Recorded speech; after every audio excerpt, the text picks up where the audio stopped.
With the assistance of the outside broadcast unit, we will be linking from the database studio to their home. Pat Green and Julian, welcome to Database. Hello, Jane. Hello, Jane. Now, Julian, I see you have your computer linked to the telephone line. Can you tell us how you did that? Yes, well, it's very simple, really.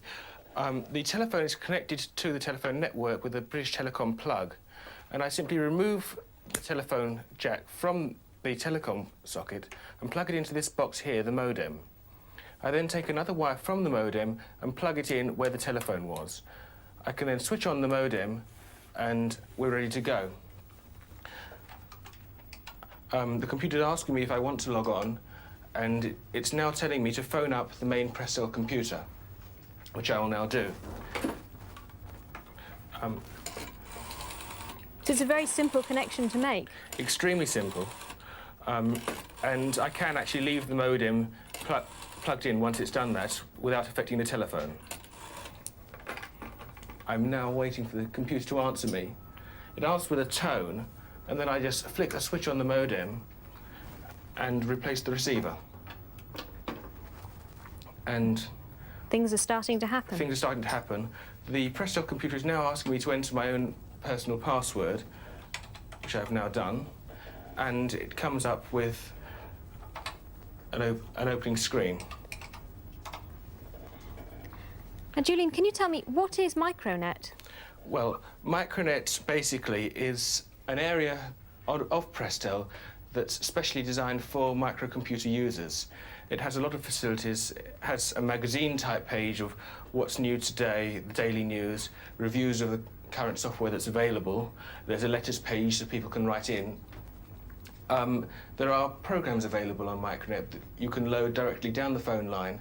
Some of them are free, some of them you do have to pay for. Now, Pat, whose computer is it? Well, it's a cooperative, really. We all have a part share, but Julian and I mainly use it. And why did you buy a computer? Well, I was very interested in the new technology and didn't want to be left behind. I don't think it's only for the youngsters at school now. I think us older ones will have to learn a lot about it.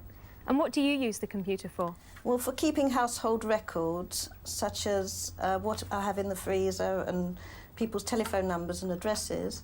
I use it as a word processor for my letters, which always come out perfect now. And the most exciting thing I find is the mailbox where I write to other people on the Prestel system. And who have you written to recently? You got any examples? Yes, I sent a message to my doctor asking for a repeat prescription, and he's left the prescription for me in the chemist. Right. Well, thank you very much, Pat and Julian. We'll be seeing you later in the programme. Bye, Jane. If you have anything you want to say to us here on Database and you're connected to the Prestel service, you can use the Database mailbox. Pat Green is still with us in North London, and she's going to demonstrate this facility by sending us a message. Hello, Pat. Hello, Jane. Can you find page 7776, please? And now would you like to send us a message? Yes, I will.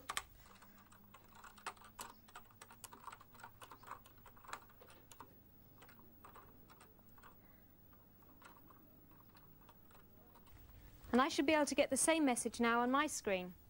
That's right.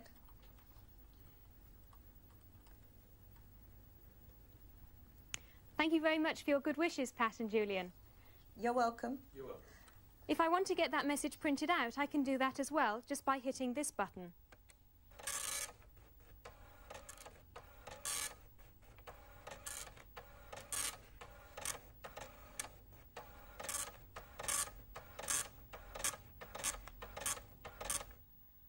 And there it is.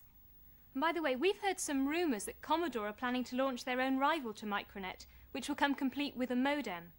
Now, as we get some more news about CompuNet, we'll let you have it.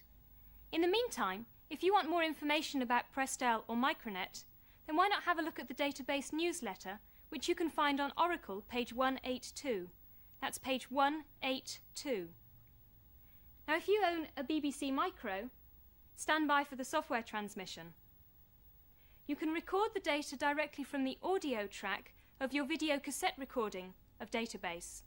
Alternatively, if your television has an audio jack or an ear socket, you can take the data directly from that. The least successful method is to just place a microphone in front of the television set. Now, if you haven't got a BBC Micro, don't worry, because during the series we'll be transmitting data for the ZX81, the Spectrum, the Commodore 64, the VIC-20 and the Dragon. Now remember, these software transmissions are experimental, but if they're successful and you like them, then they may well become a regular feature of database later on in the year. Stand by for the software transmission. You better start your recorders now. Goodbye, and see you next week from Earl's Court.